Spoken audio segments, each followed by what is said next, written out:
చంద్రబాబు నాయుడు గారు గెలిచినటువంటి 23 సీట్లని గొప్ప విజయంగా భావించి చూపిస్తే ఏ రకంగా ఉంటుందో ఈరోజు సుప్రీంకోర్టులో వచ్చినటువంటి తీర్పు చూసిన తర్వాత వీరు చూపిస్తున్నటువంటి వీరు చిత్రీకరిస్తున్నటువంటి వీరు షోకేస్ చేస్తున్నటువంటి వారి అభిప్రాయాన్ని ఆ రకంగానే చూడొచ్చు అనేటువంటిది నా అభిప్రాయం. అసలు జరిగినటువంటి కేసు కానీ జరిగినటువంటి వాదనలు కానీ ఇచ్చినటువంటి తీర్పు కానీ ఇవన్నీ చూసిన తర్వాత నాకు తెలిసి ఏ రకమైనటువంటి రిలీఫ్ అనేటువంటిది చంద్రబాబు నాయుడు గారికి కలగలేదు అనేటువంటిది నా అభిప్రాయం, ప్రజల అభిప్రాయం, కోర్టు అభిప్రాయం. వాస్తవానికి అసలు ముందుగా గమనించాల్సింది ఏంటంటే అసలు ఈ కేసుకు సంబంధించి 17A అనేటువంటిది ఏదైతే వర్తిస్తుందా వర్తించదా అనేటువంటి దాని మీద జరిగినటువంటి ఈ కేసు 17A అనేటువంటిది ఒక ప్రొసీజర్కి సంబంధించినటువంటి ఒక సెక్షన్. అందులో భాగంగా 2018 చివరిలో ఇచ్చినటువంటి సెక్షన్ ఏదైతే అమల్లోకి వచ్చిందో స్కిల్ స్కామ్ అనేటువంటిది 2015 నుంచి 2018 మొదటి అంకంలోనే అప్పుడు ఉన్నటువంటి కేసు రిజిస్టర్ చేయాలని చెప్పి రావడం, ఇవన్నీ సెక్షన్ అమలుకు రాకముందు వచ్చినటువంటిది కాబట్టి ఇది వర్తించదు అనేటువంటిది సిఐడికి సంబంధించి కానీ లేదా ఇన్వెస్టిగేషన్ ఏజెన్సీకి సంబంధించినటువంటి వాదన. సో ఈ క్రమంలో చంద్రబాబు నాయుడు గారు కానీ వారి పార్టీ కానీ వారికి సంబంధించినటువంటి మనుషులు కానీ లేదా వారి తరపున లాయర్లు కానీ ఈ రోజు వరకు ఎక్కడా అసలు మేము తప్పు చేయలేదనేటువంటి మాట ఎక్కడా మాట్లాడట్లేదు. పోనీ వేసినటువంటి కేసు కూడా అసలు ఈ కేసుకి మాకు సంబంధం లేదని కానీ లేదా నేను అవినీతికి పాల్పడలేదని కానీ ఈ 360 కోట్లు 350 కోట్లకు సంబంధించినటువంటి ప్రజాధనాన్ని ప్రభుత్వ ధనాన్ని నేను దోచుకోలేదని కానీ ఎక్కడా కూడా ఈ వాదనలో కానీ వారు చెప్పేటువంటి సమాధానంలో కానీ లేదు. మీరు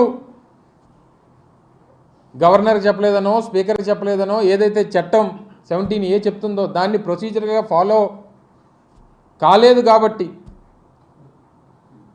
దీన్ని స్క్వాష్ చేయండి అనేటువంటిది వారు కోరుతూ ఉన్నారు. సరే, ఈ డివిజన్ బెంచ్ ఇద్దరు జడ్జిలు కలిగినటువంటి బెంచ్ ఏదైతే ఈరోజు తీర్పునిచ్చిందో ఒకరు అన్నారు 17A వర్తించదన్నారు, మరొకరు వర్తిస్తుంది అనేటువంటి మాట చెప్పేటువంటి అభిప్రాయాన్ని మనం చూసాం. చెప్పినటువంటి వారు కూడా కామన్గా చెప్పినటువంటిది ఏంటి, ఇన్వెస్టిగేషన్ ఏజెన్సీ చేసినటువంటి ప్రొసీజర్ రిమాండ్కి తీసుకోవడానికి సంబంధించి కానీ లేదా జరుగుతున్నటువంటి ఇన్వెస్టిగేషన్ కానీ అవి పద్ధతి ప్రకారమే జరుగుతున్నాయి తప్ప ఎక్కడా కూడా ల్యాప్సెస్ అనేటువంటివి లేవు అనేటువంటిది కామన్ అభిప్రాయాన్ని వాళ్ళు వ్యక్తపరచడం జరిగింది. గతంలో కూడా ఇలాగే 2015లో ఓటుకు నోటు కేసు దొరికిపోయినప్పుడు కూడా ఈ రకమైనటువంటి వాదన చేసి సెక్షన్ 8 అమల్లో ఉంది హైదరాబాద్లో, మీకు పోలీసులు ఉన్నారు మాకు పోలీసులు ఉన్నారు, మీకు ఏసీబీ ఉంది మాకు ఏసీబీ ఉంది, నేను ఫోన్ ట్యాపింగ్ చేయగలం అని ఈ రకమైనటువంటి వితండవాదం చేసి తప్పించుకునేటువంటి ప్రయత్నం చేశారు. సరే, అవన్నీ కూడా కోర్టులో నడుస్తూ ఉన్నాయి, ఇప్పుడు జరగాల్సింది జరుగుతూ ఉంది. గతంలో మేము అనేక సందర్భాల్లో గవర్నమెంట్ ఆఫ్ ఆంధ్రప్రదేశ్ ఏం చెప్పింది, గతంలో అనేక కోర్టులు దాదాపు 6 కోర్టులు సెక్షన్ 17A అనేటువంటిది వర్తించదు, అది ఏ రోజైతే అమల్లోకి వచ్చిందో అమల్లోకి వచ్చిన తర్వాత జరిగినటువంటి ఇటువంటి క్రిమినల్ అఫెన్సెస్ లేకపోతే ఇటువంటి కరప్షన్ అలిగేషన్స్ ఇవన్నీ కూడా ఆ చట్టం అమల్లోకి వచ్చిన తర్వాత చేస్తే అవి వర్తిస్తుంది తప్ప లేకపోతే లేదు అనేటువంటిది 6 కోర్టులు చెప్పినాయి, దాదాపు 6 హైకోర్టులు చెప్పినాయి. మరి అంత క్లియర్ కట్గా ఉన్నదాని మీద అది బేస్ చేసుకొని గవర్నమెంట్ ఏజెన్సీస్ కానీ ఇన్వెస్టిగేషన్ ఏజెన్సీస్ కానీ గవర్నమెంట్ ఆఫ్ ఆంధ్రప్రదేశ్ కానీ ఫైట్ చేస్తూ ఉంది, క్లియర్ కట్గా కనబడతా ఉంది. ఈరోజు వచ్చినటువంటి ఈ తీర్పు చూసిన తర్వాత చంద్రబాబు నాయుడు గారు బోన్లో నిలబడి ఇన్వెస్టిగేషన్ ఏజెన్సీస్ సంబంధించి కానీ న్యాయస్థానం ముందు కానీ దొంగలా నిలబడి సమాధానం చెప్పాల్సినటువంటి అవసరం ఉంది. చంద్రబాబు నాయుడు అనేటువంటి వ్యక్తి 52 రోజులు జైలు శిక్ష అనుభవించి వ్యక్తిగతమైనటువంటి ఆరోగ్య కారణాలు ఇతరితర కారణాలు చెప్పి బెయిల్ మీద ఉన్నటువంటి ఒక దొంగే తప్ప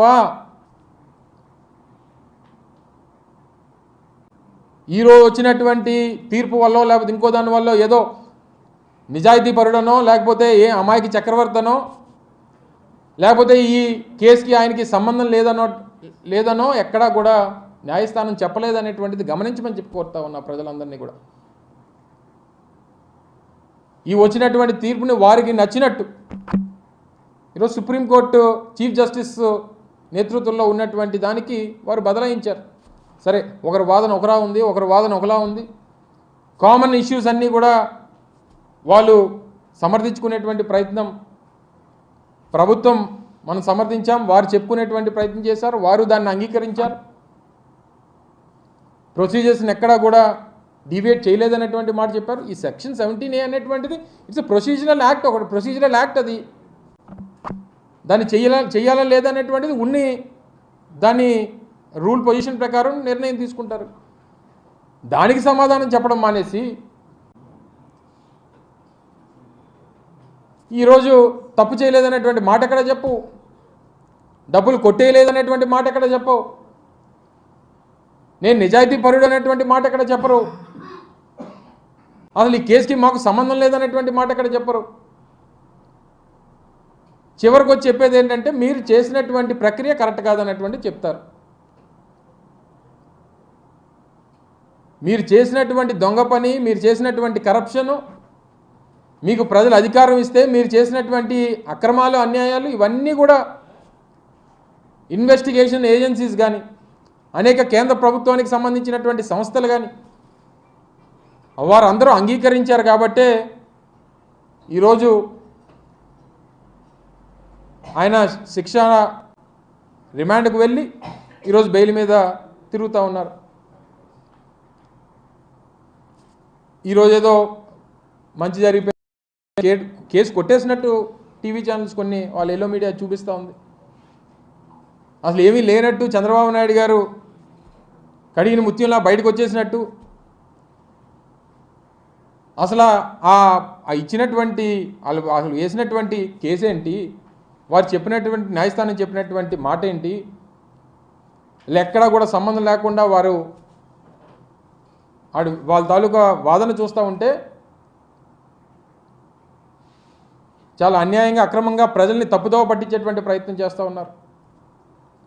చంద్రబాబు నాయుడికి చేతికి పడినటువంటి సంఖ్యలు కానీ, ఆయన మీద పడినటువంటి ఈ అవినీతి మచ్చ కానీ ఆయన నిరూపించుకోవాల్సి ముందుకొచ్చి చెప్పానండి. న్యాయస్థానం ముందు నేను నిలబడి చెప్తాను, బోన్లో నిలబడి నేను తప్పు చేయలేదనేటువంటి మాట చెప్తాననేటువంటి మాట ఈ రోజు వరకు గడిచినటువంటి 4-5 నెలలుగా ఆయన మీద కేసు ఇదంతా కూడా నడుస్తుంది. ఈ రోజు వరకు ఎక్కడ మాట్లాడు దాని మీద ఎక్కడ చెప్పండి, నేను తప్పు చేయలేదనేటువంటి మాట చెప్పడు ఎక్కడ. వీటన్నిటికన్నా మించి రేపు ప్రజల ముందు ప్రజాక్షేత్రంలో ప్రజలు నిర్ణయిస్తారు. సరే, న్యాయస్థానం ఈ ప్రొసీజర్స్, ఈ చట్టాలు, మనకున్నటువంటి ప్రక్రియలు ఇవన్నీ సాగుతూ ఉంటాయి. ఎండ్ ఆఫ్ ది డే ప్రజలు చంద్రబాబు నాయుడు చేసినటువంటి తప్పుని గమనిస్తూ ఉన్నారు. తప్పకుండా ప్రజాకోర్టులో మరొకసారి శిక్ష పడేటువంటి పరిస్థితి దగ్గరలో ఉంది అనేటువంటి మాట ఈ సందర్భంగా మీ ద్వారా మరొకసారి తెలియజేస్తూ ఉన్నా.